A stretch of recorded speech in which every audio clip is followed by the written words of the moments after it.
Maravilha. Então, viu, pessoal, você pode checar quem está em casa, depois que entrar vai estar escutando direitinho, né? As pessoas escutam bem. Então, nós estávamos conversando, começando a entender, né, que existe um anseio natural em cada um de nós humanos em direção a uma vida que seja plena de algum modo, né? Que traga, se seja em paz, vibrante, se sentindo vivo, descobrindo novas camadas, novos horizontes, novas dimensões da própria existência, vibrando assim a cada passo um significado, um sentido que se abre como algo, tipo assim, pela primeira vez você está se dando conta de uma característica especial da vida e está sentindo ela vibrar. Então, você está num processo, digamos assim, de expansão, né? De descoberta de camadas, de horizontes. Você entende esse sentido de horizonte? Você está andando, de repente, enxerga o horizonte. Você continua andando, o horizonte vai mudando, não vai? Porque vai se abrindo novas possibilidades. A vida é essa abertura de possibilidades. E estar nesse movimento onde novas possibilidades se abrem, novas nuances, né? Paisagens, significados, sentidos, etc., vão se abrindo. Você se funde com esse processo, se sente vivo no meio disso. E isso traz naturalmente essa emoção de descoberta e da vida como essa aventura da descoberta, né? Essa existência, assim. E que cada um, ao se dar conta, né, sente que bom que isso está acontecendo, que bom que a vida é assim como ela é. Não é interessante? Não há um anseio nessa direção? O yoga fala de uma dimensão possível a ser aberta a partir desse movimento. Ou, se você sente, eu me sinto meio estagnado no meu modo de vida, sinto um tanto vendo mal, me sinto assim descontente com o modo como estou vivendo, meio emperrado em alguns aspectos da vida. Ao mesmo tempo sinto que há algo em mim que vibra que se falta dessa vida como descoberta, como aventura, mas ao mesmo tempo se compara com aquilo que sente falta e diz assim, pô, não estou vivendo isso. Não tem isso? Uhum. Então, o yoga, enquanto prática, é uma intervenção visceral. Visceral que eu quero dizer, inclusive, literalmente. Ou seja, corporal, energética, psíquica, né? Que visa exatamente descristalizar, desbloquear, desamarrar o barco para poder ir para o alto mar. Desamarrar para poder sentir-se nesse fluxo criativo da vida. Sentido. Em algum momento você já sentiu isso, em algumas circunstâncias da vida você já sentiu isso, então você tem um pouco essa memória dessa experiência de repente se deparar com algo inusitado, interessante e dizer, pô, vivi algo interessante, não tem isso? Vivi algum momento que houve uma descoberta, um sentido novo, um entusiasmo. Geralmente vem um entusiasmo quando acontece isso. A palavra grega entusiasmo é Deus dentro, né? Então é que algum movimento de dentro ali que brota, que houve esse link. Em alguns momentos pode haver esse sentido de estagnação e tudo mais. A prática iógica, né? Os exercícios, eles ocorrem como uma intervenção na estrutura corporal, energética, psíquica, no sentido de desbloquear, de desamarrar de estimular esse fluir criativo. Sem dúvida é isso. Cognitivamente, né, quer dizer, você tentando se entender, você manter viva, né, pela reflexão, pelo constante recordar e refletir e se lembrar sempre de que é possível se abrir para esse fluxo criativo e admitir sempre para si essa possibilidade de estar sempre aberto. Porque, gente, o modo de pensar coletivo, que todo mundo herdou de algum modo, da cultura, da educação, né? Do modo de vida passado, vamos dizer assim, de uma era que já está passando, ele não tinha essa perspectiva de um infinito diante de si como possibilidade. Não é? Colocava um teto meio baixo, ó, você pode ser isso aqui, acabou. Você é assim, porque a vida é assim, o ser humano é isso aí. Tenta fechando a questão para algo que não tem fechamento, para algo que é aberto. É aberto porque é infinito. E o que é infinito não pode ser definido, que é uma contradição. Definir é tornar finito. É abrir-se para o infinito. Então, estar sempre diante de si como uma porta para o infinito, um portal do infinito. A vida é assim, gente. Menos que isso é uma construção conceitual equivocada, restritiva, mas nós vamos admitir que que os parâmetros, né, assim, conceituais da nossa cultura, da nossa época, etc., planetária, não estou falando nem de aqui no Brasil ou aqui no sul do Brasil, não precisa planetária. Nos cabe ficar alerta para não entrar nessas ciladas conceituais restritivas. Entendeu? Quer dizer, a gente está atento, vigilante, ativamente refletindo, para se dar conta de toda vez que se infiltra algum tipo de ideia restritiva sobre a existência, que coloca um teto baixo, você vai lá e vai desconstruir isso, vai abrir, vai entendendo? Então, o yoga faz isso também. Né? O Kundalini Yoga tem isso como um grande propósito. O modo como a gente lida com o Kundalini Yoga é assim, manter simultaneamente ativo, cognitivamente, se abrindo sempre. Quando vem um pensamento esquisito, você já se dá conta dele, de um conceito que foi meio que está aí no éter coletivo, aí de repente entra na tua cabeça, você se dá conta, peraí, que raio de pensamento é esse? Que ideia, de onde que vem esse negócio? Vai lá e já detona, entendeu? Não fica muito tempo com ideias que colocam, digamos assim, uma possibilidade muito abaixo. Se abre.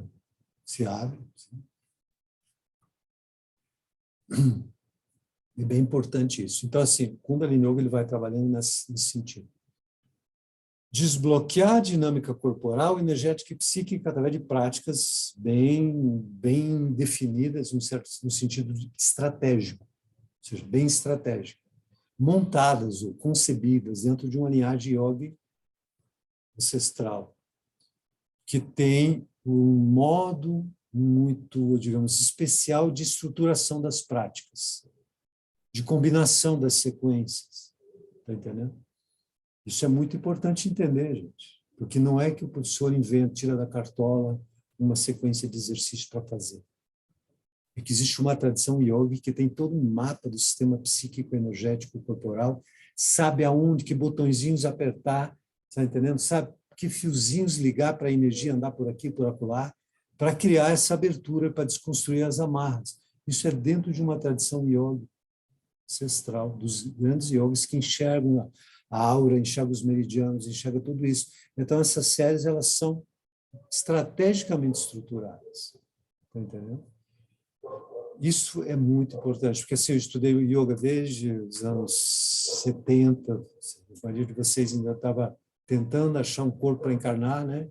Eu já estava aqui, isso a barba ficou branca. Né? Então, assim, E estudei vários tipos de yoga por interesse, por vontade de descobrir, etc, etc. Agora, sim, eu não me sinto nem um pouco suspeito para falar de Kundalini Yoga, de Hatha Yoga, de Raja Yoga, dessas yogas, porque até por uma obrigação profissional, que eu dei aula numa faculdade por 21 anos, eu precisava estudar todas essas tradições para poder dar aula desses assuntos, então tive a oportunidade de conhecer vários caminhos. Não é o único que tem esse sistema de crias, mas o Kundalini Yoga tem um sistema de prática chamado crias, que tem esta precisão do encadeamento. Tem outras tradições, inclusive nem yógicas, que têm também esses critérios de precisão, de intervenção muito exata para desbloquear, para abrir campos. Tem outras tradições que nem são da área de yoga, mas em outras áreas místicas também que têm isso, mas são poucas. O Kundalini Yoga trabalha, do modo que a gente trabalha, ele trabalha com esses crias, chamado crias, são séries tradicionais. Então, para dar uma ideia para vocês, quando a gente está falando de desbloquear a estrutura corporal, energética e psíquica, nós estamos falando de intervenções precisas. Então, não estamos falando tipo uma bravata, assim, tipo assim, eu sei como fazer isso. Não sou eu, só sou alguém que passa aquilo que vem de uma tradição ancestral. Cada um de vocês pode fazer isso também. Isso é o que a gente faz com o curso de formação que a gente está abrindo aqui. Se aprender a ensinar essas técnicas. Gente, isso dá total segurança para quem transmite, porque você sabe que está transmitindo um legado dessa tradição. As técnicas são muito precisas, muito bem ordenadas, com critérios que não é um critério musculoesquelético, entendeu? Que já é um excelente critério, fisiologicamente falando. Mas não é. O critério da estruturação das práticas do Kundalini é um critério mais do corpo prânico, na dinâmica energética psíquica, que utiliza o corpo como um parâmetro para fazer esse encaminhamento sutil. O corpo trabalha bem, né? Para quem já fez. Mas, se a gente quisesse entender os exercícios, a gente não poderia olhar pela perspectiva fisiológica apenas. Entendeu? Quando eu vi a primeira vez uma aula de Kundalini Yoga, eu era professor de Hatha Yoga, de Saja Yoga, enfim, outros yogas, meu irmão, eu achei muito estranho. Como que raio de prática é essa? Você faz um negócio, faz outro totalmente diferente, depois aqui, vai lá. Eu fiquei um tanto estranhando, né? Mas, ok. Nunca fiz, né? Daí um belo dia, em 1989, foi a primeira vez que eu fiz uma aula de Kundalini Yoga num congresso mundial de yoga em São Paulo, na Hebraica, em São Paulo. Congresso Mundial de Yoga. Aí tinha uma aula meio que daquelas aulas paralelas que tem a programação principal do palco, tinha uma oficina de Kundalini. Eu fui lá fazer. Aí vi que era outro planeta, era um negócio muito especial. Eu anotei todos os exercícios, depois uma professora super conhecida de Hatha Yoga lá de Curitiba, uma das pioneiras, estava junto na aula, depois a gente foi lá junto, ver se a gente tinha anotado igual, não sei o quê. Comecei a fazer aqui. E foi. Fui fazendo cursos e fiz vários cursos de aula de formação no Kundalini desde 2004, por mais ou menos. E de formação em yoga desde 89, que já dava aula de formação nessa faculdade lá de Curitiba. Então, fui vendo o seguinte, essas práticas, elas são tranquilas e, para quem transmite, se você aprende os parâmetros para dar uma aula. Você não precisa inventar a série. Ela já existe. São mais de 1000 e poucas séries diferentes. Não é que você vai dizer assim, só são 7, 8 séries, aí depois de um tempo você vai lá sempre a mesma série, as pessoas não gostam de fazer a mesma coisa, aí não sei se elas vão perceber como aquilo é importante. Certo? Não, você tem mais de 1000 séries. Se você quisesse ficar dando 4, 5 anos de aula ininterruptas, quase todo dia, e se não quisesse fazer nenhuma série igual, você poderia, mas não é necessário. Essa preocupação não existe. Por quê? Exatamente, existe uma coisa que até poderia ser até o inverso, se a gente quisesse exagerar. Quando você pega uma série e pratica regularmente, ela começa a construir os seus efeitos de forma sustentável no seu sistema psíquico energético. E aí você estabiliza padrões, parâmetros novos de funcionamento psíquico energético orgânico, porque você faz diariamente aquela série. Mas isso é uma outra coisa que tem a ver com o que a gente vai falar no fim de semana sobre isso, que é poder, cada pessoa e até mesmo uma coisa que a gente vai fazer durante o fim de semana, cada pessoa vai saber uma sequência especial para si, para atender prioridades individuais, e vai poder fazer 40 dias seguidos da mesma sequência. Isso faz toda a diferença. Isso é bem importante, porque é assim que o yoga cria condições sustentáveis numa pessoa, o yoga enquanto prática. Ou seja, o desbloqueio do sistema corporal, energético, psíquico, exige uma regularidade, como uma medicação. Né? Toma de 12 em 12 horas, igual um antibiótico, 8 em 8 horas, 12 em 12 horas, durante, sei lá, quantos dias. Não é assim que funciona? Tem uma dosagem. O yoga também tem dosagem, para você chegar nas máximas consequências. Então, um aspecto, o desbloqueio corporal, energético, psíquico, você faz como? Com as séries. Então, quando a gente fala assim, no Yin Yoga tem um desbloqueio energético, psíquico, etc. Como disse, você poderia pensar assim, mas todo mundo fala esse negócio, tipo, vamos desbloquear, não sei o quê. Mas como? Vamos tentar por aqui, tentar por ali. Gente, isto é algo muitíssimo sério, que eu nem vou abordar suficientemente agora, mas que é bom a gente ver isso como um dado a ser entendido posteriormente. A produção do conhecimento, entre aspas, a produção do saber da tradição ancestral do yoga, não é por experiência e erro. É outro sistema de produção de saber. O processo científico é um pouco isso, experimentar aqui, daí ajustar ali, blá, blá, blá. Imagine um tipo de saber que tem uma espécie de insight, de descoberta, de percepção, de clareza imediata. É desse modo que essas tradições yógicas foram concebidas. Por quê? Não é uma coisa muito assim sobrenatural.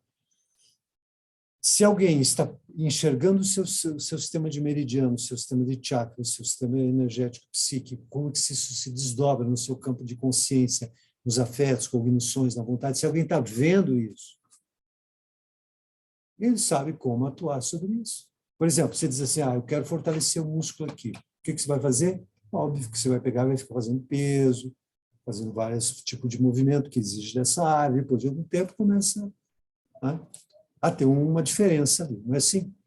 Você está vendo, você sabe o movimento que vai provocar uma ampliação de estímulos, de fluxo sanguíneo, etc., etc., naquela área. Agora, imagine que alguém tenha a perspectiva de todo o sistema energético, dos meridianos, que são os canais sutis, por onde a energia vital circula, os lugares onde a energia é armazenada, os lugares onde ela é armazenada e dali é distribuída para estimular o funcionamento psíquico.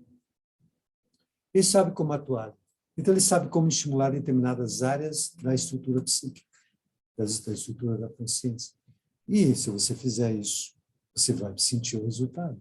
O critério de verificação é pragmático. Entendeu? É pragmático.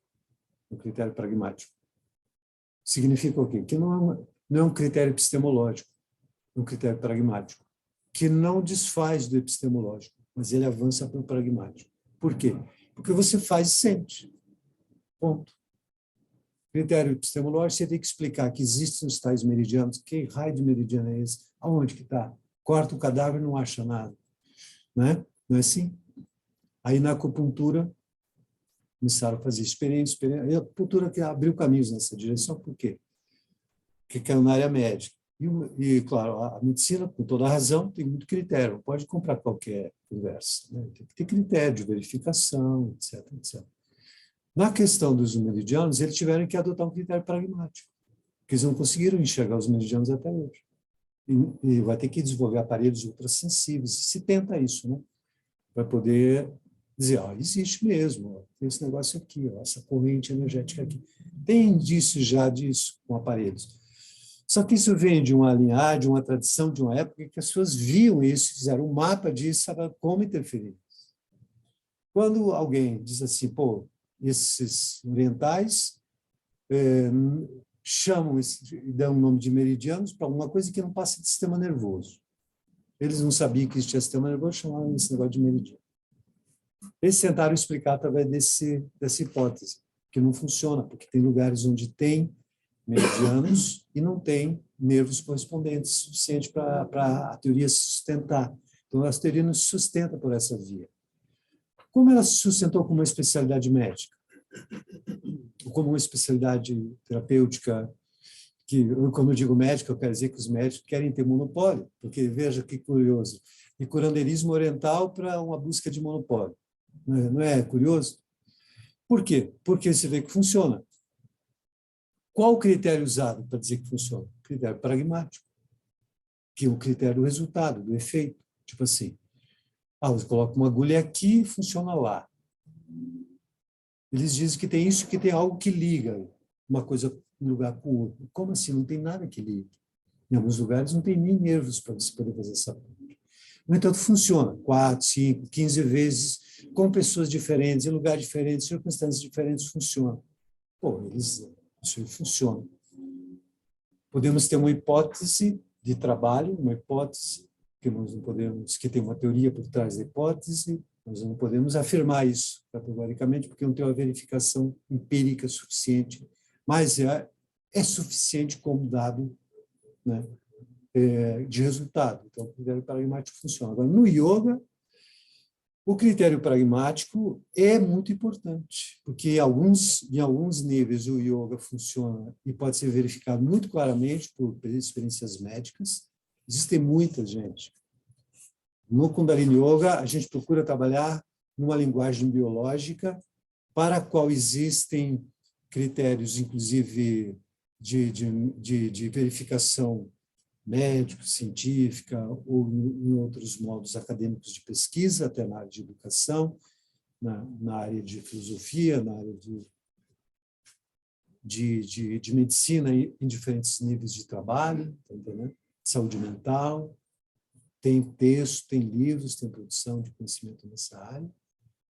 Agora, tem níveis que a explicação para esses resultados passa por esse saber que fala dos sistemas energéticos, fala dos chakras, etc, etc.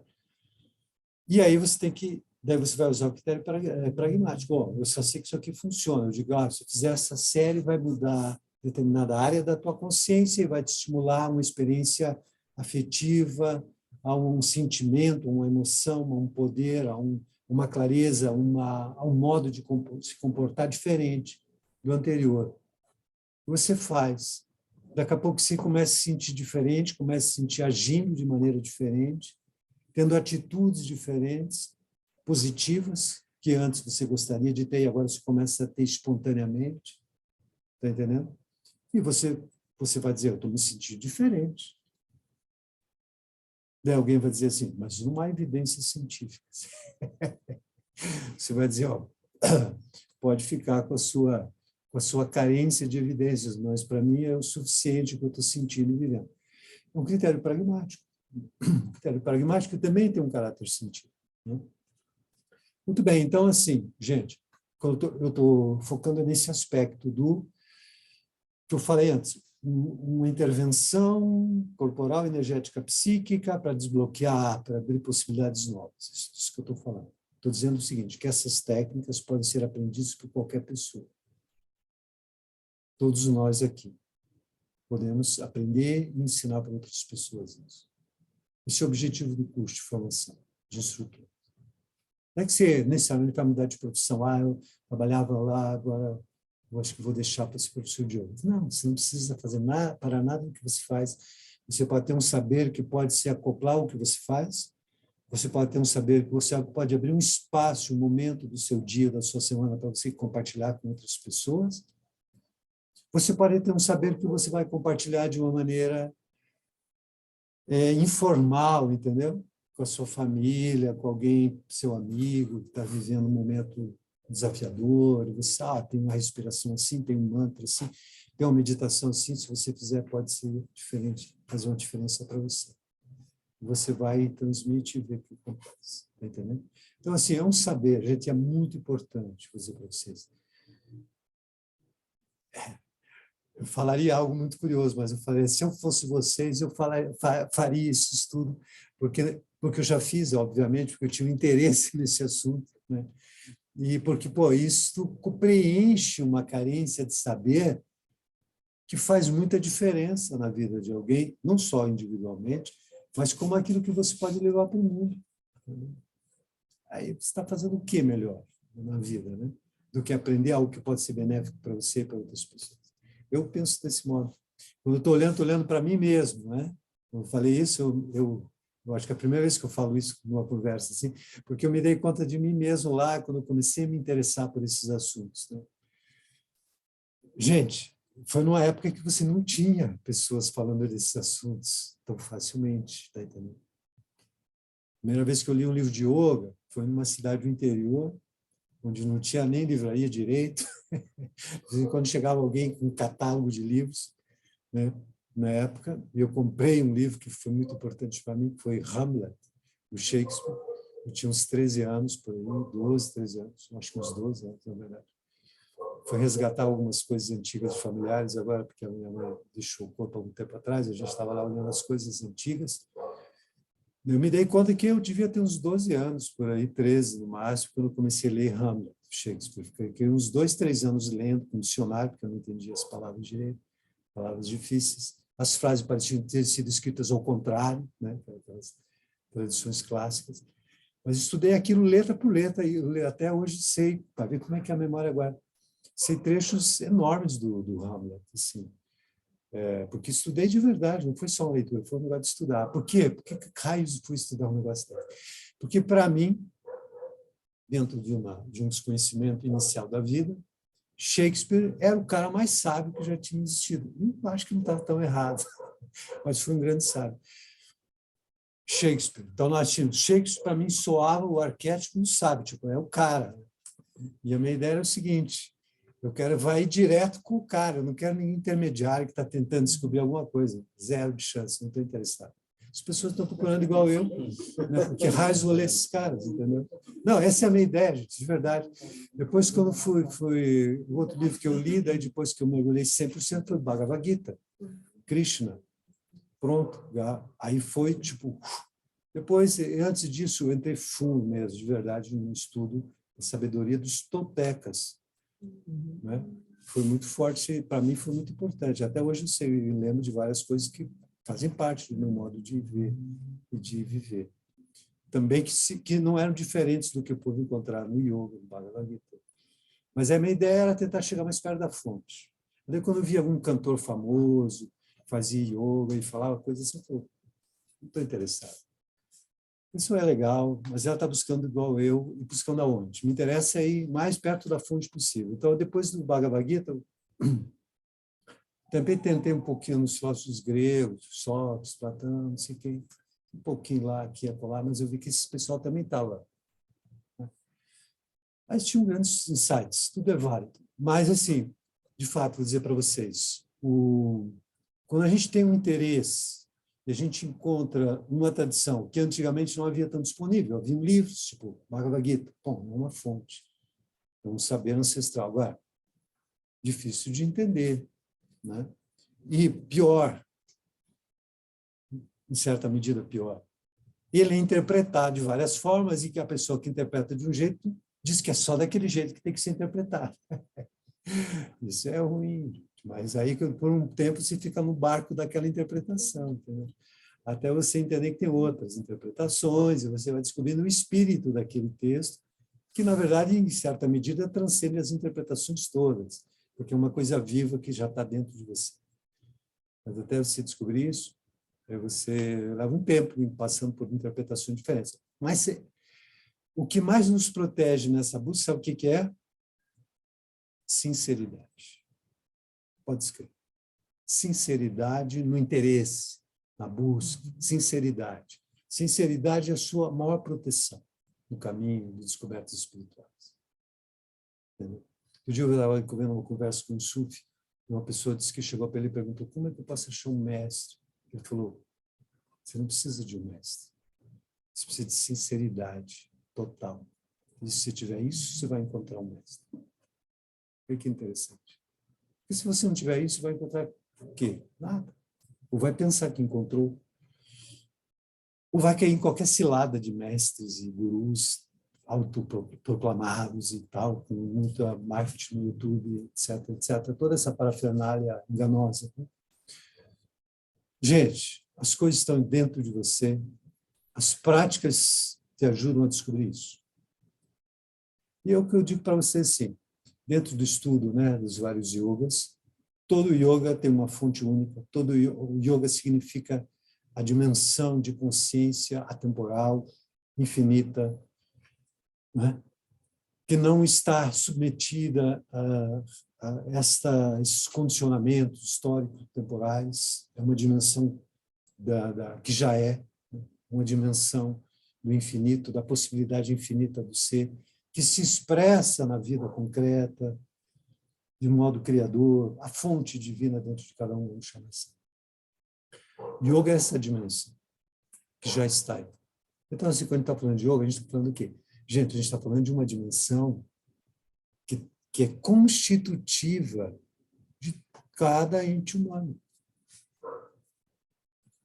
É constitutiva. Quer dizer o quê? Que sempre já esteve aí. Ela é constitutiva. Não é coisa que você tem que inventar, que você tem que criar, você tem que construir. Nada disso. Ela é constitutiva. Ela é parte da estrutura da existência, da estrutura da vida, da qual o humano é um modo de aparecimento. O humano é um modo de ser da vida, um modo de aparecimento da vida. E a vida é a fonte dela própria que se expressa em diferentes camadas de energia. Portanto, a fonte já está constitutiva em cada um. E quando a gente fala de yoga, a gente fala do quê? A gente fala de se dar conta dessa fonte que você já é.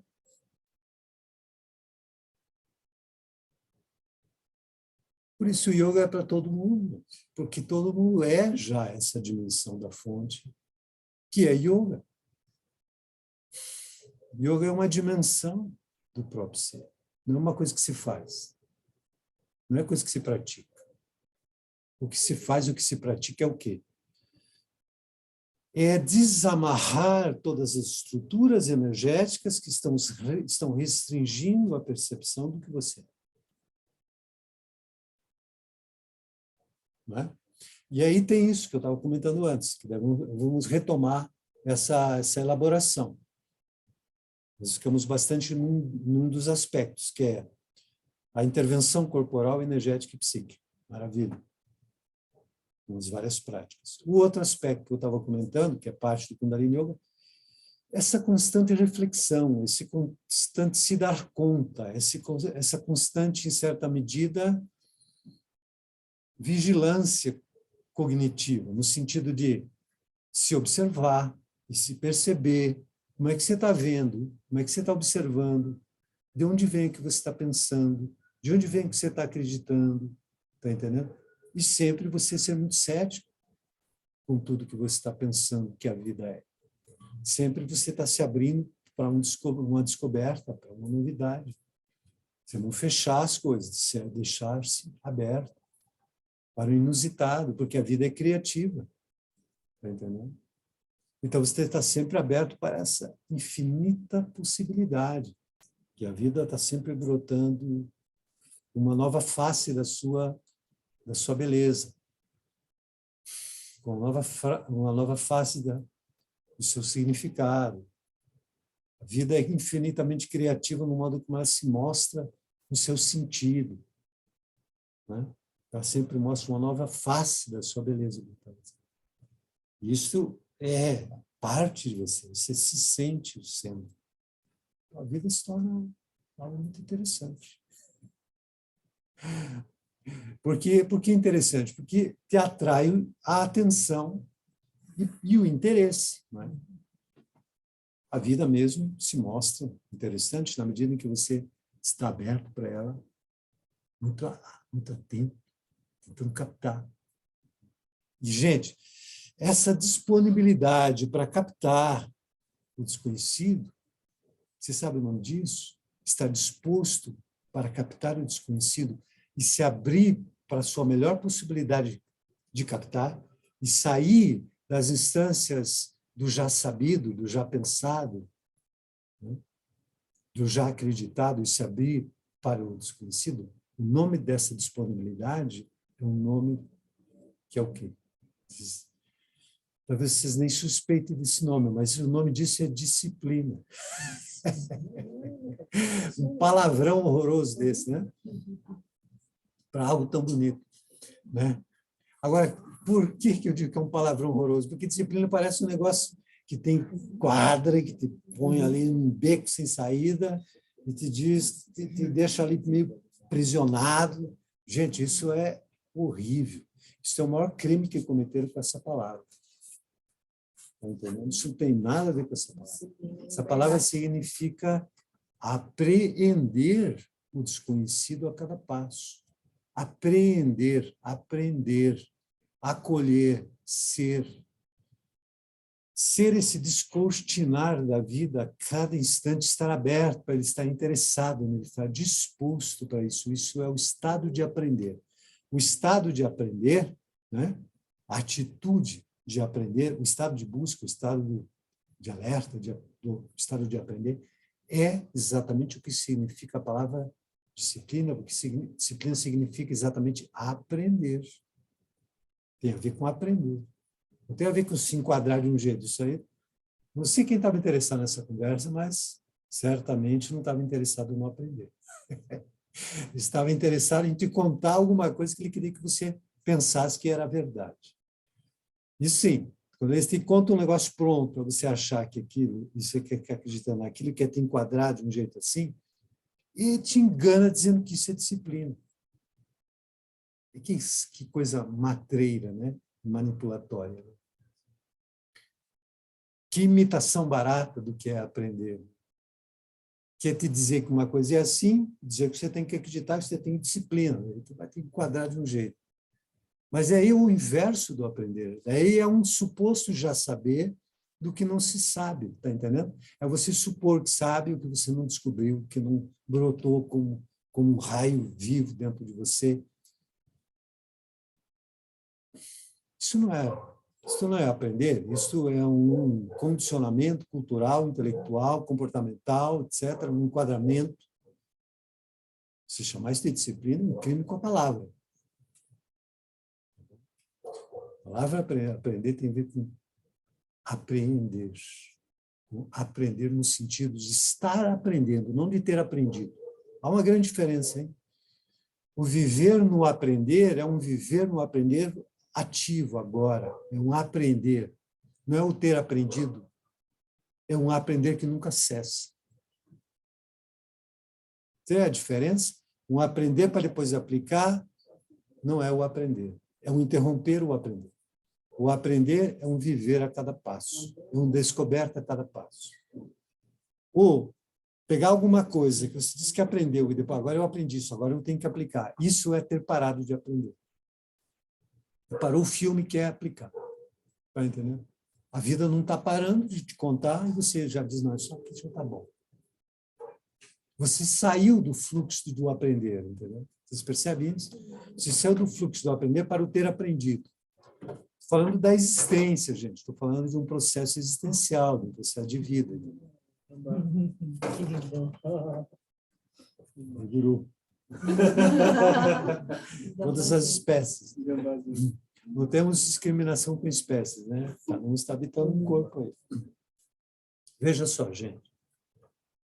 Nós não estamos falando de conhecimento tecnológico. Você aprendeu a fazer uma cirurgia, você vai aplicar esse conhecimento. Você aprendeu a construir um prédio, você vai usar o seu conhecimento. Semana que vem, mês que vem, ele vai estar valendo. Essa parte do conhecimento técnico, científico, nesse nível da vida, o conhecimento, o ter aprendido e o aplicar é natural, óbvio. Mas na existência, no viver, gente, em nenhum momento acontece duas vezes. Concorda comigo ou não? Alguma vez você já viu duas vezes a mesma coisa? Não tem isso. A vida é um movimento incessante. Concorda? Isso pode parecer um negócio filosófico no sentido de vida mesmo, concreta. Né? Mas ele quer se juntar a nós. Hein? É verdade. Ele Estou meio incomodada aí agora. Vocês estão vendo, gente? Ó, o fluir ininterrupto da existência, o estar aberto para viver cada momento, tá? Estar aberto para viver cada momento. Isto é o aprender que nunca para. Então, nenhum momento acontece duas vezes. Cada momento é a primeira e última vez. Então, disciplina é estar aberto para aprender a cada passo. Agora, vejam bem, vamos ser realistas. Você está vivendo a cada passo de uma maneira que você teria que se dar conta do seguinte: com que olhos você está vendo o que acontece a cada passo? Está envolvido, provavelmente, numa série de ideias prontas, de crenças, de padrões, de repetição. É ou não é? Você está meio envolvido. Gente, vamos ver assim, como nós falamos no começo, muitas vezes nós estamos envolvidos em diferentes padrões de conceitos, de ideias, de padrões de reação, padrões de respostas emocionais já programadas, que dentro das quais a gente está sentindo ou não está sentindo muito contente. Não é assim que a gente estava falando? Nós falamos, então, que o yoga trabalha assim: desbloquear o sistema corporal, energético, psíquico, desamarrar, com as intervenções muito claras, muito objetivas, muito viscerais, respiração, mantras, meditações, etc. E manter-se atento, cognitivamente aberto para o passo a passo da vida, para a abertura. Então, se abrir sempre, ficar alerta para essa abertura constante. Isso é parte integrante também. Senão, a própria prática do yoga se tornaria aprisionante se você não mantiver essa abertura. Entendeu? Eu faço exercício assim, sabe? Então, você está numa coisa de praticar e não de ser. Nós estamos interessados no ser o próprio yoga. E a prática como um modo de abrir caminho para o ser, que é o próprio yoga. A dimensão de consciência, que está escrita nos Yoga Sutras, está escrito no Bhagavad Gita, está escrito nas Upanishads, nos grandes mestres de yoga. Já falavam disso. Muito bem. É disso que se trata. Então, nós estamos falando o quê, gente? Nosso contexto aqui. Nós temos uma linhagem de yoga, Kundalini Yoga, nós temos essa possibilidade de fazer um curso de formação de instrutores, no qual você vai mergulhar para fazer esse percurso, essa jornada de descoberta, de desbloqueio, de abertura, etc. Mas isso para você, com você mesmo, antes de mais nada, mas você vai aprender também a compartilhar isso com outras pessoas. Aprender os recursos de compartilhar. Ter dentro do curso, digamos assim, aprender determinados parâmetros que vão permitir que você possa compartilhar com segurança, tranquilidade, sabendo o que está fazendo. Porque você sabe que isso vem de uma tradição, vem de uma linhagem. Essas práticas são muito sofisticadas. Você pensa assim, pô, para mim inventar uma série assim, eu teria que estar vendo várias coisas que eu não estou vendo. E você tem uma série de práticas que você vai aprender também para você usar dentro de uma aula, você vai montar alguma pequena série preparatória de aquecimento, depois você vai fazer uma aula completa com um CRIA, que é uma série tradicional. A gente vai falar sobre isso no fim de semana. Nesse fim de semana, nós vamos abordar um assunto dentro desse amplo aspecto aí. Vou deixar um minutinho para vocês, se quiserem fazer alguma pergunta sobre isso que falamos até agora. Em segundo, posso conversar com vocês sobre pouco mais de um aspecto de estudo, que é o seguinte. Nós vamos abordar esse fim de semana algo sobre a mente, sobre as áreas da mente, sobre 3 aspectos fundamentais da mente, que estão presentes em todos nós, e que nós podemos olhar com mais atenção para cada um desses 3 aspectos, que é um modo de olhar para a mente como um todo, vendo 3 aspectos desse todo como áreas mentais com uma atividade tão distinta e com peculiaridades tão próprias, que se justifica você dizer que são mentes diferentes. Mente isso, mente aquilo. Uma mente tem uma determinada função, outra tem outra, outra tem outra. Elas têm características tão próprias que justifica a gente chamar elas de 3 mentes. Mas a gente pode também dizer assim, não, são 3 faces da mente. Né? Ou então dizemos assim, não, são 3 mentes, porque elas têm diferenças tão grandes entre elas, mas todas as 3 são mente. Então, podemos falar em termos de 3 faces também. Nós vamos olhar para cada uma delas devagar, e fazer práticas para trabalhar cada uma delas. Mas sobre isso que falei até agora, pergunto se você tem alguma observação, alguma pergunta.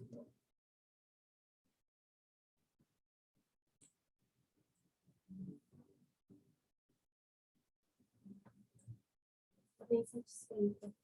Conseguimos sair de dentro da caixinha. Uau. Caixinha é estar aprisionado, né?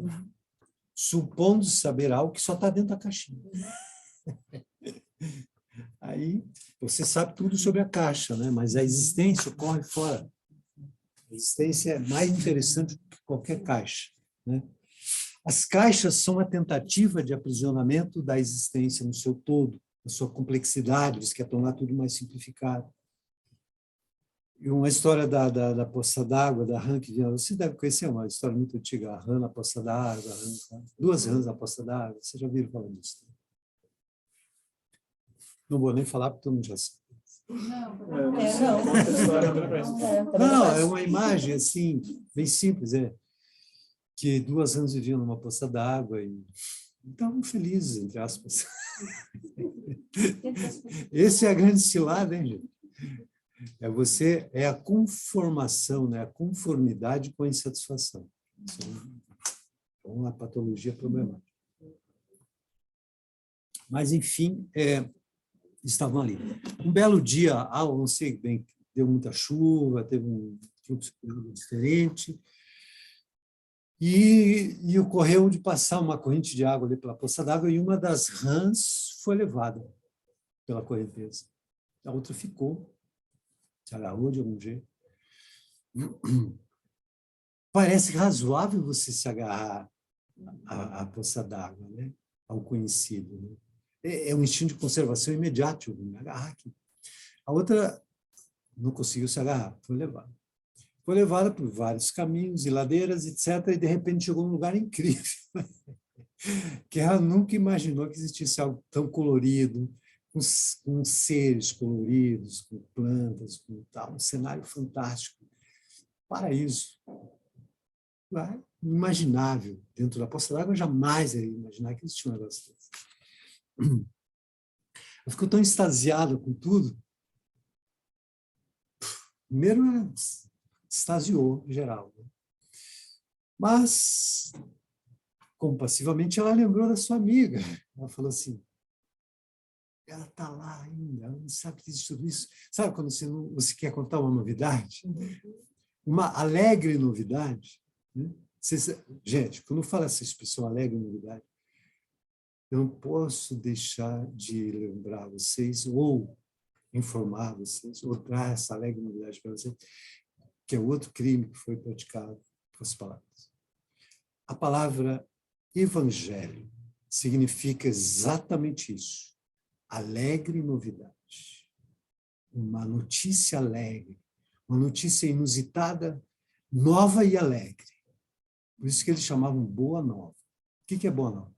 Uma coisa boa e nova. Ou seja, uma notícia alegre, uma notícia fantasticamente alegre, interessantíssima. Isso que significa a palavra evangelho. Vai ver quanto crime se pratica com as palavras. Né? Evangelho parece um pouco essa coisa, né? Parece um lugar que se houve uma restrição em torno do significado dela, mas ela é uma palavra tão libertária, tão... Né? Da normose, né? É uma palavra que te remete à descoberta de algo novo, uma notícia alegre. Então, Jesus veio trazer uma alegre notícia para todo o povo lá. Enfim, mas, então, assim, ela sentiu vontade, tipo assim, você, quando acontece alguma coisa, você não quer compartilhar com quem você gosta mais? Atualmente, as pessoas compartilham notícias e coisas na internet. Não deixa de ser um pouco exercitar isso, né?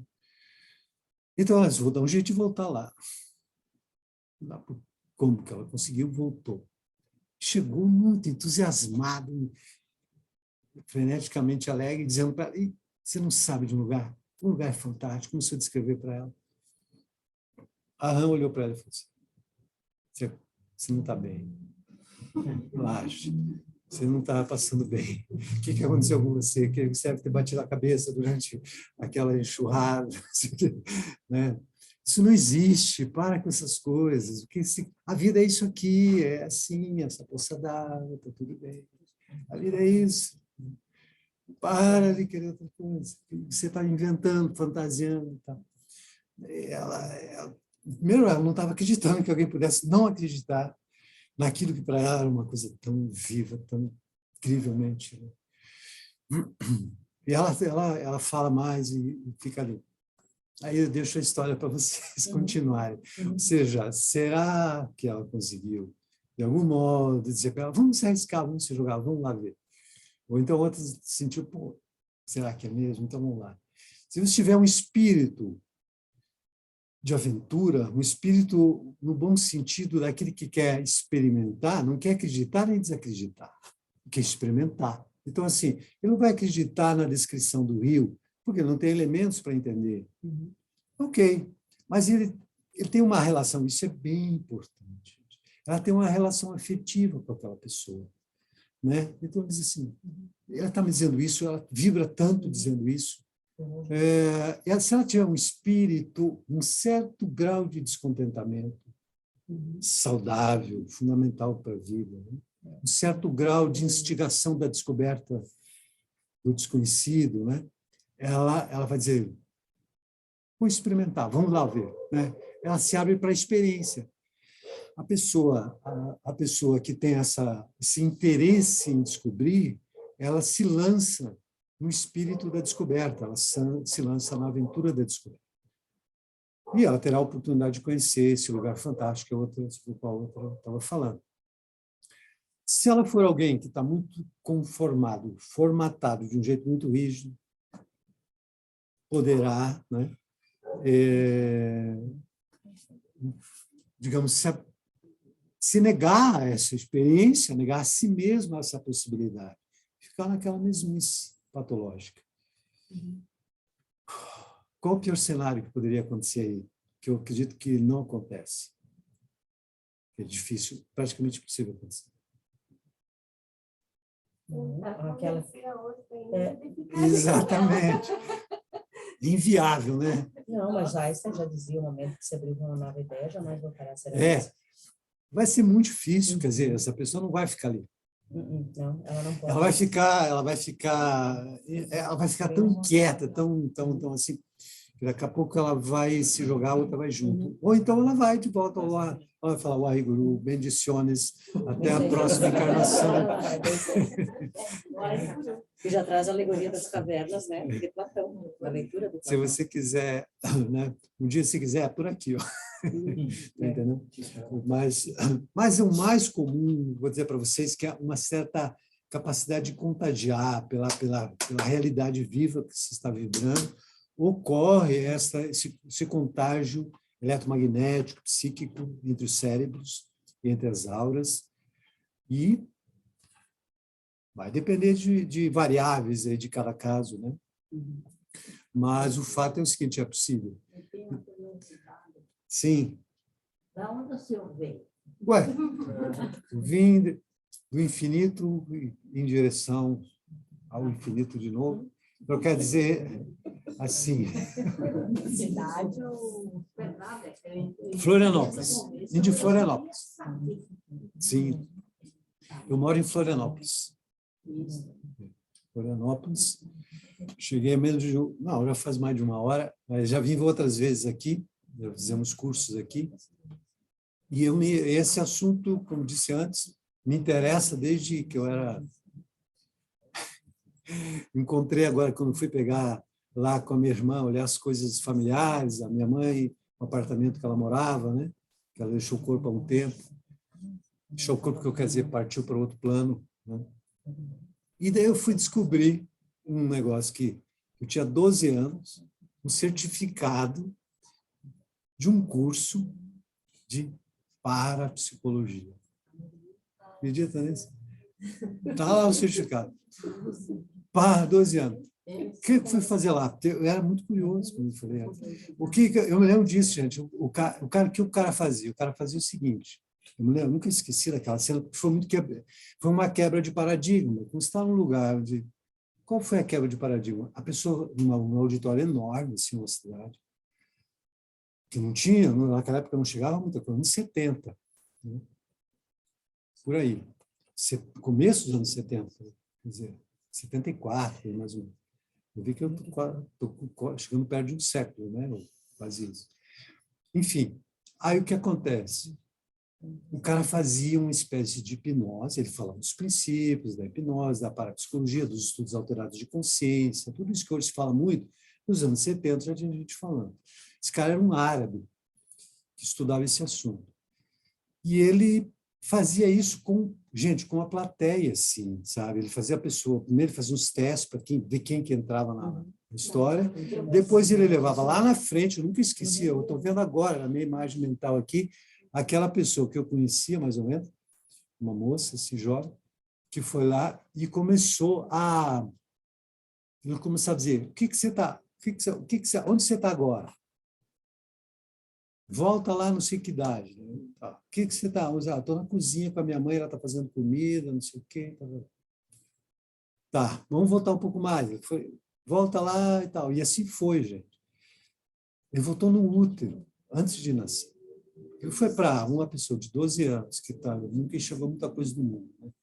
Pô, esse negócio é possível. Eu me lembro disso, que eu cheguei em casa e comecei a tentar me auto-hipnotizar. Com 12 anos, você estava vendo se eu fazia minha mão não abrir, fazer qualquer macaquice dessa. Assim, né? Mas, enfim, então o meu interesse nesse assunto vem de longe. Né? E então, depois andei estudando onde havia alguém falando disso. Como é que eu comprei o Bhagavad Gita? Foi de um camarada que estava numa praça, nos anos 70, sentado no chão, numa praça, né? Numa cidade lá, em Santa Maria, Rio Grande do Sul, sentado numa praça, tocando harmônio, né? E vendendo livro. Então, o harmônio é um instrumento musical que a pessoa canta mantras e tal. Daí eu parei e falei, pô, você está numa cidade pequena. De repente, tem um cara esquisito ali sentado no chão, tocando harmônio na praça. Bom, eu já vou conversar com essa pessoa. Eu tinha esse espírito de querer ver, né, se tem alguma rã que veio lá do infinito para cá. Né? Daí falei com o rapaz, na verdade, eu comprei aquele livro para ler. Tinha curiosidade, ao mesmo tempo lembrei da minha irmã, porque ele falava de yoga, a associação de yoga com um negócio que acalmava a pessoa. E a minha irmã talvez vai ser bom para ela. Mas me interessei logo de cara, achei interessante. Um livrão enorme, assim. Afinal, ela nunca leu o livro, eu li ele do começo ao fim, estudei ele passo a passo e tive muitas descobertas. A primeira descoberta foi que, quando eu comecei a ler, eu tinha estudado outras coisas, como eu tinha comentado antes para vocês, mas quando eu comecei a ler, a minha impressão foi que aquilo parece uma coisa que eu já sabia e tinha esquecido. Entendeu? Foi essa sensação. Claro, o livro ele é muito emblemático, ele é muito arquetípico, em certa medida, ele fala de chaves internas, assim, ele fala com uma ou duas frases, ele é capaz de você atualizar um potencial que você já tem, o que já está em todo mundo, na verdade. Né? Então, você pode ter grandes insights com uma pequena frase só. Né? Enfim, então, assim, foi por aí. Então, assim, minha história é um pouco a história de todo mundo desse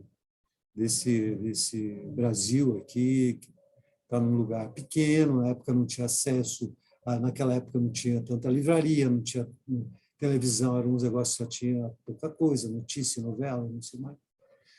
Então, onde você vai saber das coisas, né? Você tem que ir atrás, né? Casualmente, eu tinha curiosidade, de fato. Tinha esse negócio de curiosidade. Eu vi um filme de Sansão. Eu falei, pô, esse cara deve existir. Será que existia um cara chamado Sansão? Que era um super-herói para mim, de criança, não tinha tanto desenho animado.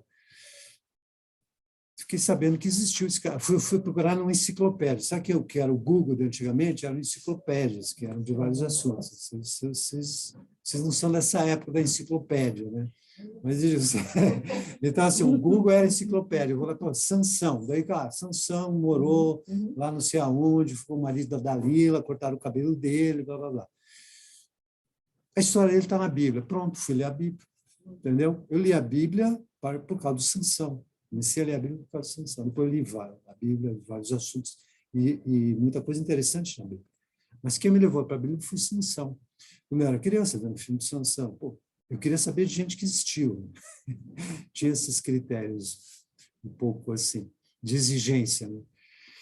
Com o yoga tem sido assim, e com outros assuntos também, me interessa chegar mais perto da fonte possível. Né? Com o yoga também, e com o Kundalini Yoga. Por que me atraiu de um modo especial, embora eu também dou de outros estilos de yoga? Me atraiu de um modo especial pelo seguinte, porque no Kundalini Yoga as próprias sequências têm uma fonte, tá entendendo? Tem uma fonte não subjetiva, não imaginada, não construída por influências ambientais, culturais, conceituais vindas de fora. Tem uma visão ali que enxerga o sistema, que é capaz de trazer algo de outra esfera, de uma outra dimensão de produção de saber, de uma manifestação do saber, mais do que uma construção empírica, com experimentação e erro. Então, isso está mais perto da fonte, da causa das causas dentro de tudo. Bom, conceitualmente, você vai ler a Bhagavad Gita, as Upanishads, ou grandes filósofos mesmo ocidentais que tiveram claramente insights muito importantes, né? Muito próximos dessa fonte, ou muito já dessa fonte, mesmo que não tenham dado os nomes que habitualmente se dá no Oriente. Né? Como Spinoza, como Nietzsche, como Heidegger, que são aqueles que eu estudei em filosofia, são que eu, principalmente Heidegger e Nietzsche, mas eu ultimamente mergulhei mais no Spinoza por causa da esquizoanálise, para dialogar com o Manolo. Eu vi que eu já tinha estudado um pouco de Spinoza e vi que o cara tinha falado, o Nietzsche falava as coisas que ele falou, né? Muita coisa, enfim. Mas esses caras tiveram insights que isso já teve no Oriente, só com outros nomes, com outra estrutura conceitual e com outro parâmetro também. Né? Enfim, mas são coisas semelhantes, porque isso é humano, gente. O que eu mais descobri quando estudei filosofia é que a existência humana tem anseios muito parecidos no Oriente, no Ocidente, em qualquer canto. Você transformar o mundo em Oriente e Ocidente é uma bobagem. É humano, é existência humana, é possibilidade humana. Está entendendo? E isso foi o que aconteceu em toda parte. E continua acontecendo. Como a gente consegue transformar em palavras de um jeito que todo mundo entenda, né? Entenda de um jeito que lhe impulsione. Esse é um traço do yoga que eu quero pontuar para vocês, do Kundalini Yoga. Esse ponto aqui. Ó. Em relação a essa questão da fonte, né? No Kundalini Yoga, as práticas, então, remetem à fonte. Como eu estava dizendo, porque você lê os textos, estuda e tal, isso aqui vem de Krishna, isso aqui vem de Buda, isso aqui vem lá das Upanishads, Shankaracharya, isso aqui vem de Abhinavagupta, lá do Tantra clássico, isso aqui vem do Samkhya, de Kapila, etc. Enfim, tem grandes referências, né? Ou então, isso que vem de grandes contemporâneos, como Krishnamurti, enfim, você pode tentar essas fontes. Ao mesmo tempo, ok, enquanto prática, aí você faz uma prática que foi formulada, que foi alterada, que as pessoas inventam coisas e alteram, e torna moda, e perde a sua origem de impacto transmutador, se torna um paliativo de consumo para a nossa época, com o nome de yoga. Né? Então, assim, para mim, meu senso crítico não me deixa muito conformado com isso, entendeu? Eu quero ver alguma coisa que tenha um poder de transmutar esses padrões, não de manter a pessoa na mesma, só com menos efeitos colaterais. Está entendendo? Tipo assim, o desconhecimento de si mesmo gera tensão. A tensão gera o estresse, gera um certo sofrimento. O sofrimento, ao ser gerado, te leva a buscar alívio. E aí você pega o yoga como um paliativo para aliviar os efeitos colaterais da ignorância. Mas quer continuar ignorante, só tirando os efeitos colaterais. Isso é paliativo. Para mim, yoga não é para ser paliativo. Agora, o yoga pode ser um paliativo bom. Agora, o yoga, na sua forma autêntica, ancestral, ele vai aliviar também. Só que ele vai chegar mais na raiz da transmutação da base e vai retirar essa estrutura da autoignorância para uma estrutura de descoberta de quem se é para além do tempo, para além do pensar. E isso é o que nos interessa, porque isso é que é yoga, conceitualmente, tradicionalmente. Está claro isso? Por isso que eu digo assim, ok, o Kundalini Yoga, mantendo essas técnicas ancestrais, tal como elas foram concebidas, de uma maneira que foi registrada, existem os textos, que contém lá as séries, etc., etc., você recebe isso, você tem um recurso muito poderoso para praticar. Você que ensina, tem segurança que você está ensinando algo que você não vai ficar inseguro, dizendo assim, será que isso aqui vai funcionar bem? Será que essa série está bem assim? Porque isso, eu dou aula de Hatha Yoga, né? E a pessoa tem critérios para formular uma aula de Hatha Yoga, exige bastante estudo, e tem critérios possíveis, mas exige muito mais. Você pegar uma série, um Kriya de Kundalini, que vem de uma tradição especial do yoga, dos yogas antigos, que tem essa perspectiva global da existência humana. Você pegar isso e dizer, ok, vamos fazer. Você está tranquilo. Você não fica em dúvida quanto a você. Você sabe que é um legado. Você vai estudar e vai entender isso. Você aplica, você vê que isso chega e faz diferença. Até hoje, gente, eu dou aula desde 89. Quer dizer, comecei a estudar mais a fundo depois de 94. A primeira vez que eu fiz formação de instrutor de Kundalini foi em 94. Então, eu comecei a dar aula desde antes até. E até hoje eu consigo me surpreender com a diferença que faz. Eu dou uma série para a pessoa fazer. E ela faz. Depois ela me diz, outra coisa. Aconteceu alguma coisa aqui. Estou me sentindo muito diferente.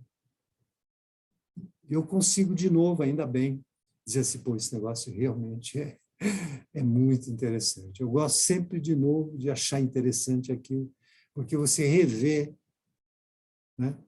Redescobrir essa, e, de certo modo, se espantar com isso de novo. Eu acho muito interessante, muito bom isso. Dizer, pô, isso daqui vem de uns yogis que sabiam o que estavam fazendo mesmo.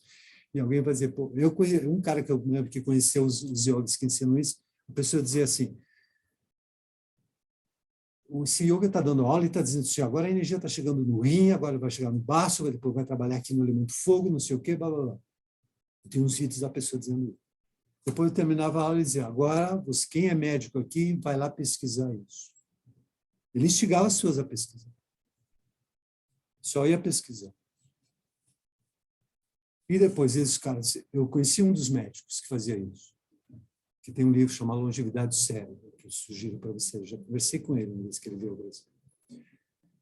O que eles falavam era o seguinte, tipo, como é que o cara pode saber um negócio desse? Como é que ele sabe? Que o negócio está chegando aqui, está chegando lá, e o efeito vai para áreas muito sofisticadas, que é só que a pessoa está vendo lá para saber o que está acontecendo. Mas ele, não é que aquele yoga especialmente estava vendo, embora ele também visse, mas é que de onde vêm essas séries? É de alguém que vê, entendeu? Então, assim, e ele está vendo, que ele tinha essa possibilidade também, mas isso foi montado lá e chegou até ele transmitiu para todo mundo e assim por diante. Você recebe e você transmite. É uma coisa importante. Vou dizer para vocês, para completar. Nós estamos vivendo uma época de uma crescente insanidade mental, emocional, que se expressa nas relações humanas, não é verdade? Na relação consigo mesmo, nas crises sobre, tipo, gente, é sério isso, um outro assunto, durante o fim de semana a gente pode falar mais disso. Eu vejo isso todo dia lá em Floripa, ou pessoas me escrevem, ou até pessoas online, de yogaterapia, de conversas. Igual a pessoa me escreveu outro dia, eu queria um atendimento de conversar.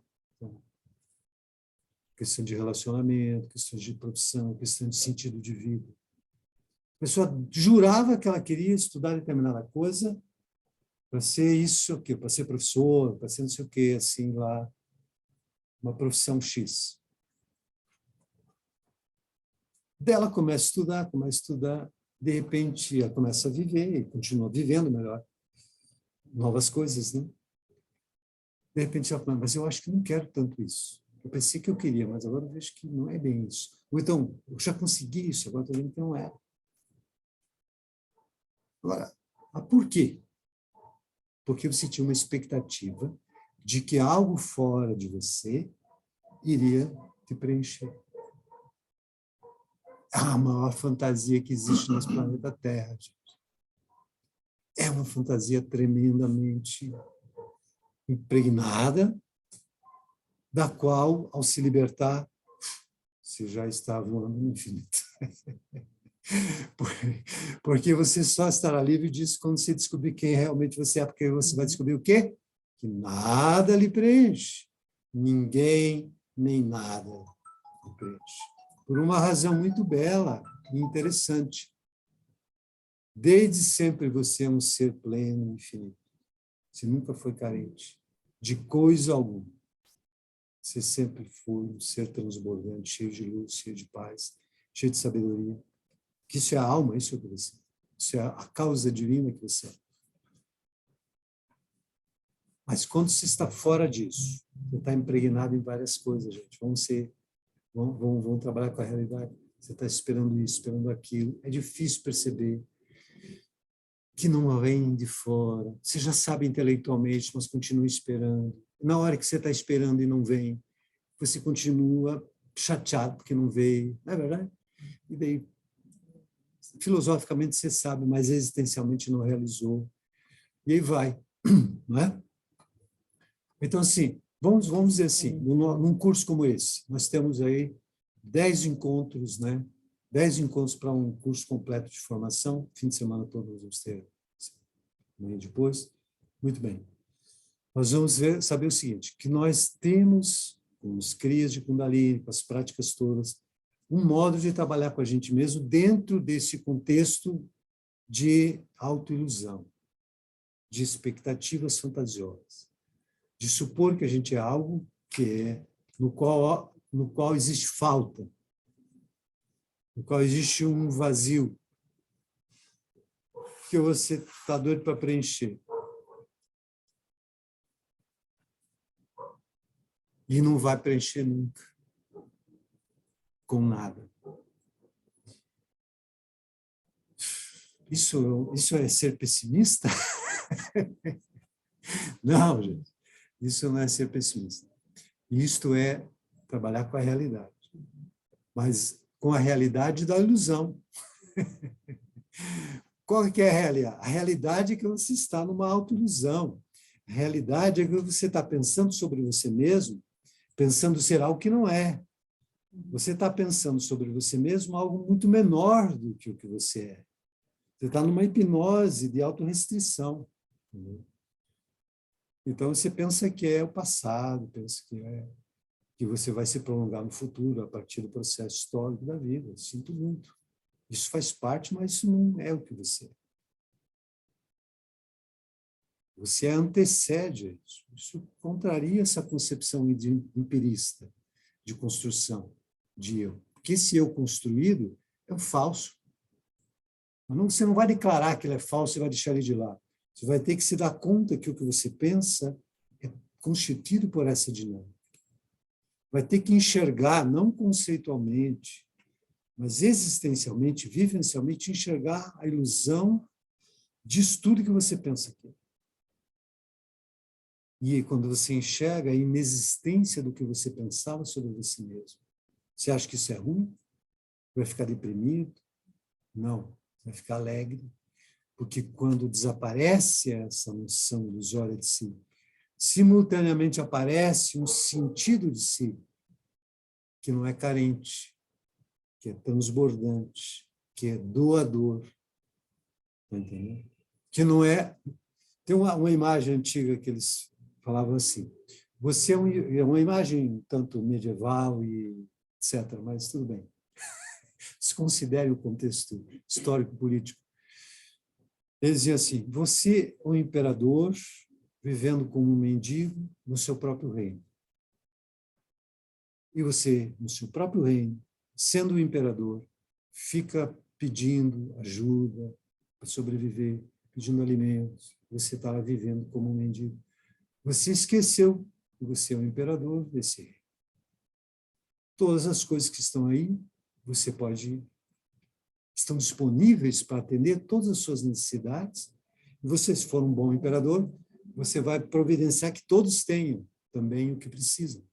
Você vai ser um doador, um imperador sábio, que doa, que provê, que compartilha, mas que transborda os recursos e compartilha. Portanto, você está num transbordamento do excesso, do que transborda, do que emerge, do que vai, está entendendo? Você não é alguém que está na falta, você é alguém que está no excesso. O excesso como criação, como transbordamento criativo. Né?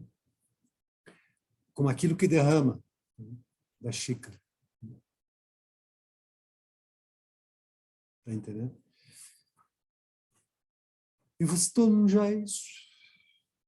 Então, assim, acorda, imperador. Tem várias imagens sobre isso, gente. Tem muitas alegorias, os sufis têm muitas histórias belíssimas sobre isso, de um tigre, a história do patinho feio, um pouco parecido com isso, né? Tem várias alegorias, assim, de alguém que esqueceu da sua verdadeira natureza, está vivendo como se não fosse, está entendendo? Mas dentro dele tem alguma coisa que ele empurra para suspeitar que pode ser que ele seja diferente, etc. E quando ele começa a escutar isso, Jesus falou para você assim, o reino de Deus está dentro de você. Ou não? Está registrado. O reino de Deus está dentro de você. O que é o reino de Deus? O reino de Deus é o reino de Deus. O que é o reino? Né? O que é o reino?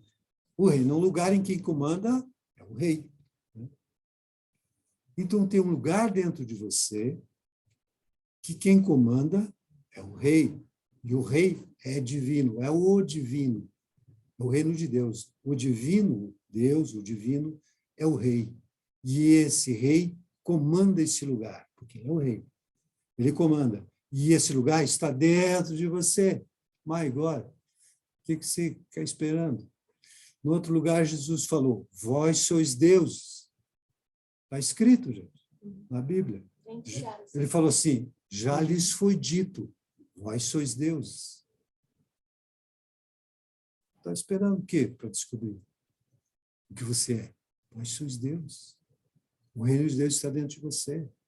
Seja perfeito como é o Pai. E tem vários ditos de Jesus que apontam isso que no yoga chamaria, na Índia chamam de Vedanta, ou de Tantra, de ausência de dualidade, na tradição Sufi, na tradição de todo canto. Não tem lugar que não seja. A Cabala, todas as tradições místicas dizem isso. Porque vai dizer o que mais? Se é isso que é, né? A realidade. Então, o yoga está dizendo isso. Agora, que o yoga tem o seguinte, gente, para fazer a diferença, para a gente completar, porque eu estou acostumado a dar aulas longas, às 12 da manhã a gente vai ficar aqui, se não completar. Eu vou cansar vocês aí. Então, vejam bem. Mais importante, bem importante, que diferencial importante que eu também vejo no yoga. O yoga não trabalha só conceitualmente, dialogando, assim como a gente está fazendo. O yoga entende o seguinte, que essa estrutura ilusória, essa imagem de si ilusória, baseada no passado, vamos chamar assim, a gente vai aprofundar mais isso, mas essa noção de si que é autorrestritiva, que é muito abaixo do que realmente é, ela não está em algum lugar, na sua cabeça, como uma ideia lá dentro e tal. Não, ela está aí disseminada no corpo, em forma de tensões crônicas. Ela está disseminada no sistema energético, em forma de uma baixa vitalidade, de um baixo fluxo. Ela está disseminada aí nos chakras, também como um campo energético precário, com pouca vitalidade. Ela está presente na dinâmica emocional, como reações defensivas, que tentam controlar, que tentam assegurar a imagem de si precária, que está aí vigorando como referência de identidade, que não se sustenta. Por isso você está tanto trabalho para tentar sustentar. No plano intelectual, essa estrutura ilusória está em forma de crença sobre quem sou eu, sobre o que é o outro, sobre o que a vida é, sobre o que a vida não é, sobre o que pode ser, sobre o que não pode ser. Toda uma série de conceitualizações bem abaixo do que pode, está entendendo? Bem precárias, bem condicionadas pelo ambiente. Enfim. Então, tudo isso é parte da estrutura ilusória. Entendeu? Então, quando a gente está dizendo o seguinte, que o yoga não se contenta em provocar, assim como a gente está fazendo uma reflexão, que admita isso como uma possibilidade, que nos dê assim, pô, então isso é interessante, me interessa. Não se trata de um convencimento cognitivo, conceitual, porque seria insuficiente. Tem abordagens que são assim, são válidas, o Jnana Yoga, o yoga mais encaminhado pelo aspecto cognitivo, mas é insuficiente na maioria das vezes. Por quê? Porque a estrutura ilusória está no corpo, gente, como coraças musculares, como padrões, está entendendo? Que estão mantendo emoções reprimidas e muitas coisas. Então, o trabalho yógico de transformação é desbloquear todas as camadas, corporal, energético, psíquico, manter-se aberto e fluir. É isso que nos cabe fazer. No fim de semana, nós vamos falar sobre as 3 mentes, as 3 áreas da mente, vamos trabalhar com elas de forma prática. E a ideia toda do curso, no fim de semana, é que a gente estude cada uma das áreas, estude entendendo, mas praticando, vai ter bastante prática. Praticando séries especiais, meditações especiais para cada uma das 3 áreas. E depois, mais para o final do curso, no domingo, a gente poder encaminhar para cada pessoa uma série que você vai fazer daí durante mais tempo, uma série especial para você. Vamos fazer isso também. Basicamente, e a gente vai aprofundar amanhã, basicamente as 3 mentes. Uma delas, a olhar, uma delas é uma lente, imagine como uma lente. Essa lente, quando ela olha para uma situação, ou olha para ela mesma, ela vai escanear, ela vai identificar tudo aquilo que contraria o seu anseio fundamental. E o anseio fundamental dessa área é a comunhão afetuosa, a unificação afetuosa, o ser um, no sentido de afetuosidade muito conectada, muito profunda, muito assim, amorosa, né? Esse anseio de comunhão amorosa, com o todo, com as pessoas, com cada um. E ela percebe tudo que atrapalha, ela vai escanear tudo que atrapalha essa comunhão. E isso ela chamará de alguma coisa que está atrapalhando, portanto, alguma coisa negativa. Alguma coisa que contraria a possibilidade da completa comunhão, ela enxerga como algo negativo, algo que está abaixo do que pode ser. Algo que é percebido para quê? Para ser eliminado. Portanto, ela é expert na capacidade de perceber o que não está bem, que não está em harmonia, o que não está em comunhão, para poder transmutar, provocar a experiência da harmonia. Uma das áreas faz isso. Se ela não estiver bem, sabe o que ela vai fazer? Ela vai botar uma lente de aumento naquilo que não está bem. Se ela estiver em desequilíbrio, frágil, ela vai colocar uma lente de aumento em algo que está atrapalhando, e aquilo vai parecer um monstro, quando, na verdade, é uma coisa pequena que ela poderia trabalhar. Mas ela está botando uma lente de aumento, então aquilo fica parecendo muito maior. O que acontece quando você vê um risco muito grande? Você se protege, você fica com medo, você se retrai. Essa área vai fazer isso. Daí você vai ficar retraído, você vai ficar receoso, você vai ficar defensivo, você vai, às vezes, se afastar de coisas que seriam muito importantes para o seu desenvolvimento, você vai se afastar por receio. Você está se protegendo mais do que precisa, basicamente. Quando você começa a trabalhar essa área, você ajusta essa lente, ela vai enxergar as coisas do tamanho que elas são e vai encontrar maneiras de atravessar. Bom, a outra área é aquela que enxerga o potencial do que fazer. A habilidade dela é enxergar em cada pessoa, em cada situação, dentro dela mesma, ela enxerga o quê? Ela enxerga um núcleo luminoso, um núcleo positivo, um potencial criador luminoso, um potencial a partir do qual tudo pode florescer numa radiância de plenitude, de harmonia. Tá? Ele enxerga. E ao enxergar, o que ele vai fazer? Ele vai atuar exatamente nesse lugar. Ele vai atuar bem aonde está esse ponto. E ao atuar onde está esse ponto, ele vai provocar o quê? Uma grande mudança em toda essa estrutura. Uma grande mudança. Se ele não estiver enxergando bem, o que ele vai fazer? Ele não vai saber o que fazer. Não sabendo o que fazer, porque ele não está enxergando, então ele diz, o que eu faço? Se ele não sabe o que fazer, o que que ele faz? Ele faz aquilo que vai agradar os outros. Fica refém do ego dos outros. Entendeu? Ele fica dizendo, eu tenho que fazer isso para agradar, as pessoas têm que gostar de mim. Blá, blá, blá, blá. Aí ele vai reprimir o que ele sente, ele vai fazer um monte de jogos de ser bonzinho. Tudo isso a gente tem que desalojar isso daí, de nós mesmos.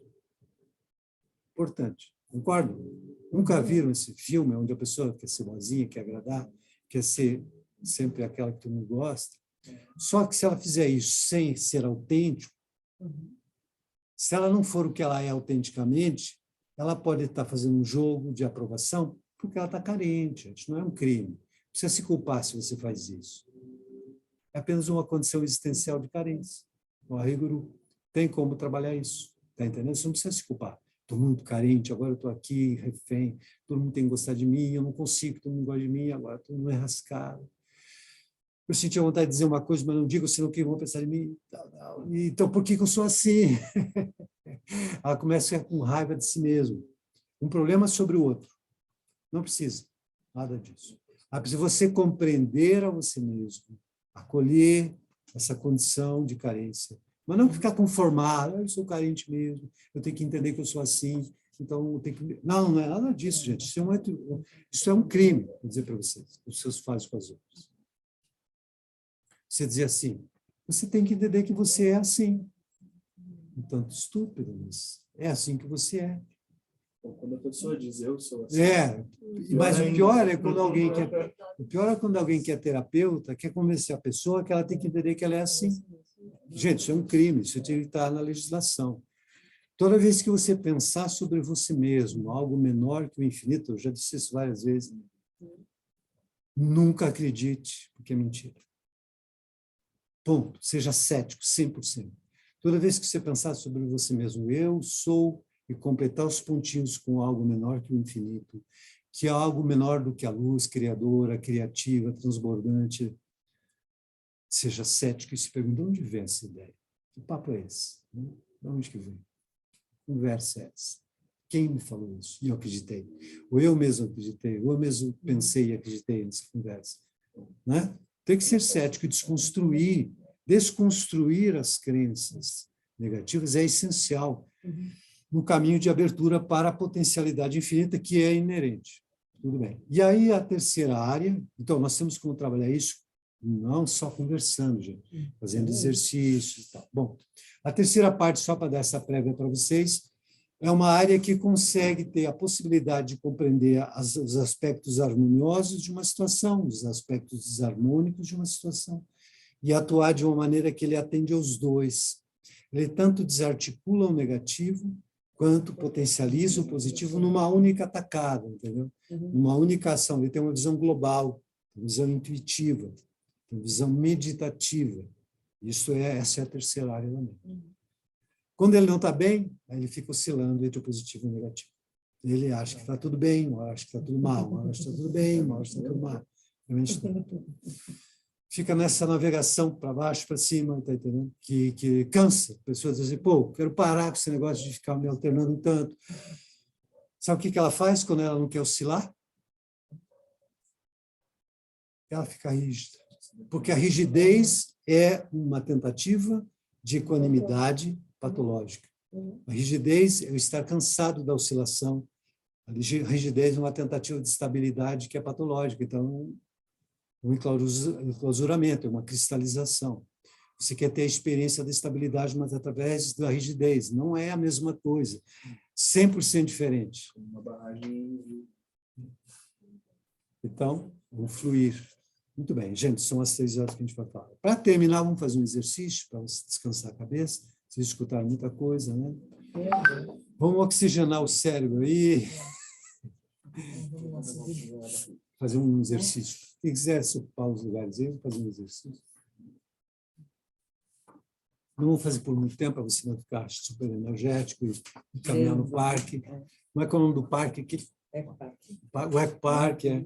Fizemos um aulão lá no Eco Parque outro dia. Fizemos lá, a última vez que eu vim.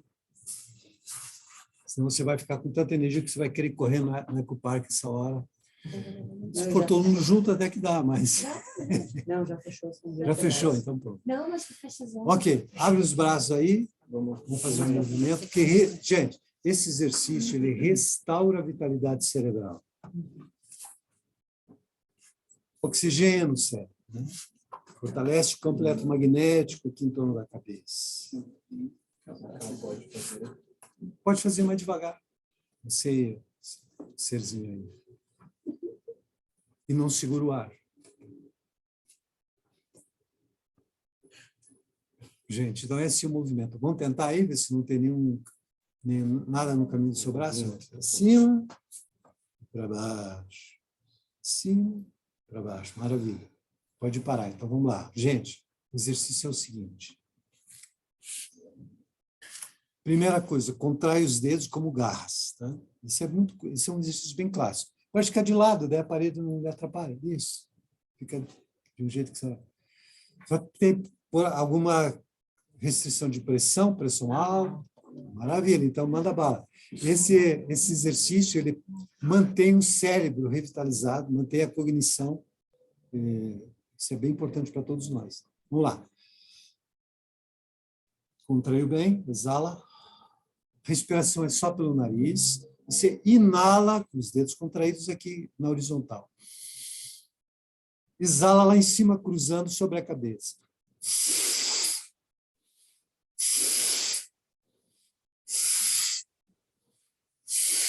Continua.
Agora, inspira com os braços abertos, dedos contraídos. Segura o ar, se não tem pressão alta, nem está gestante. Exala. Desce as mãos nos joelhos. E só tranquiliza, observa. Solta os ombros, solta a boca. Mente tranquila, mergulha nessa sensação de certas onzeirinhas, isso é natural. Simplesmente relaxa.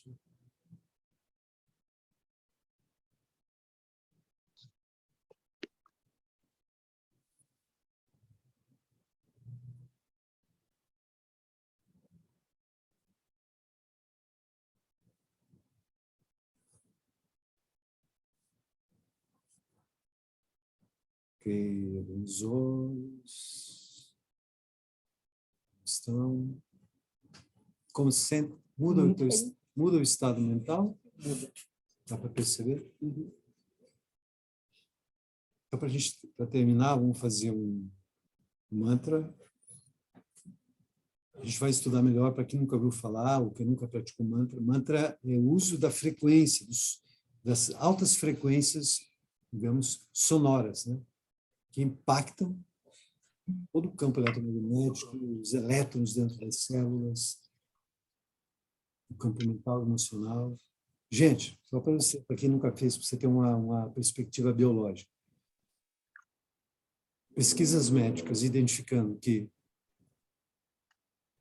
o som, determinados mantras, a serem aplicados num grupo de células cancerosas, tá? Dividir em dois grupos.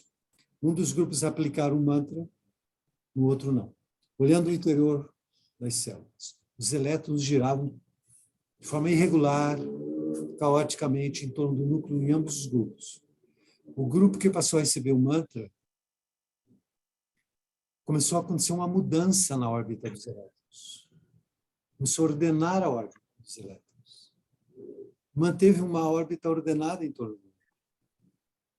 Isso diminuiu o ciclo degenerativo das células. Veja só. E o outro continua igual e acelerando até. Eles usaram o mantra Satanama, o mantra do Kundalini. Usaram. Mas nós vamos usar agora aqui o mantra que é Waheguru. Wahe quer dizer indescritível. Guru quer dizer luz, sabedoria. Não é uma pessoa. Uma capacidade humana de ter lucidez, de ter clareza, tá bom? Então, Waheguru.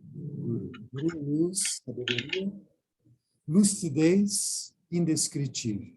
Quando você estiver falando isso, pense nisso. Você está falando lucidez, sabedoria indescritível. Muito bem. Então,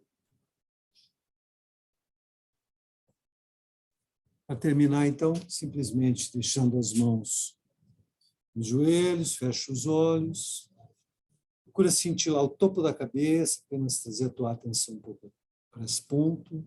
Inspirar, vamos fazer 4 vezes o Waheguru com uma respiração só. Inspira. Waheguru, Waheguru, Waheguru, Waheguru.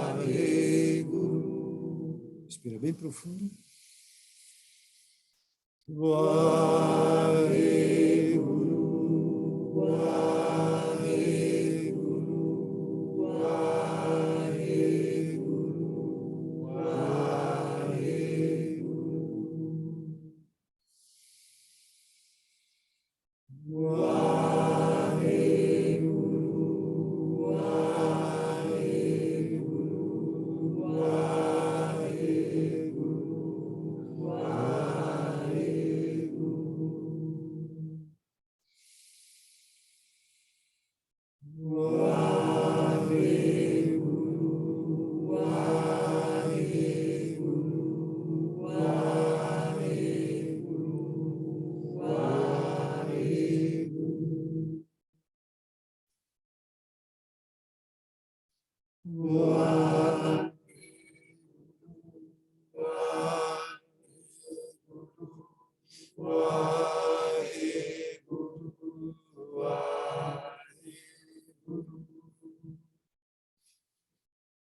Inspira e segura.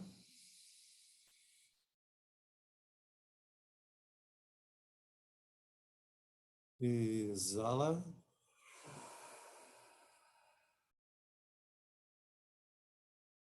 Relaxa.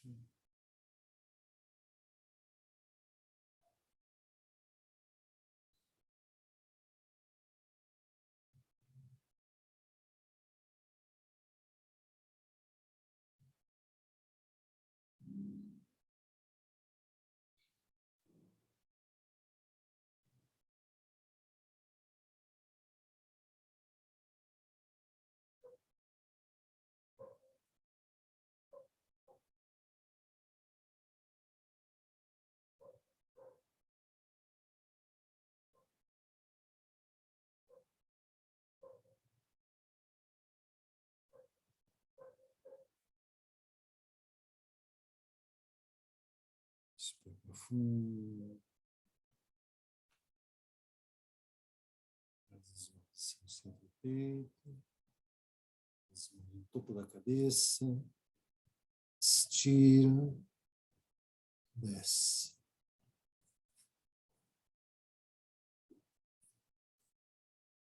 Muito bem. Gente, tudo bem com vocês?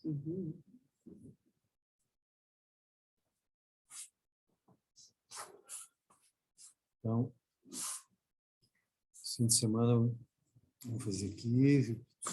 Sugiro quem puder vir.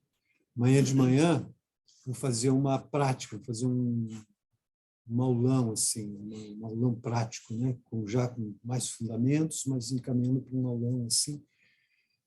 Então, aí, não sei de vocês que decidiu fazer o fim de semana todo, mas convido vocês, se alguém está com alguma dificuldade, para conversar com o Paulo, ou, se puder, também vir no sábado, amanhã de manhã, fazer essa prática.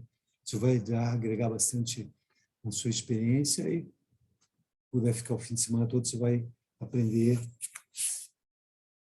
mergulhar nesse assunto da mente com bastante prática junto. Tá bom? Então, amanhã a gente vai começar às 9, né? Vamos embora, vamos fazer uma prática, vai ser bem interessante. E aí, quem tiver um fluxo, venha mesmo, vamos experimentar mais. Que tiver um pequeno flash agora. Vamos fazer isso. Aproveitar que estamos encarnados aqui, vamos brincar, né? Vamos fazer o que nos cabe. Guru. Boas noites, gente. Fiquem em paz.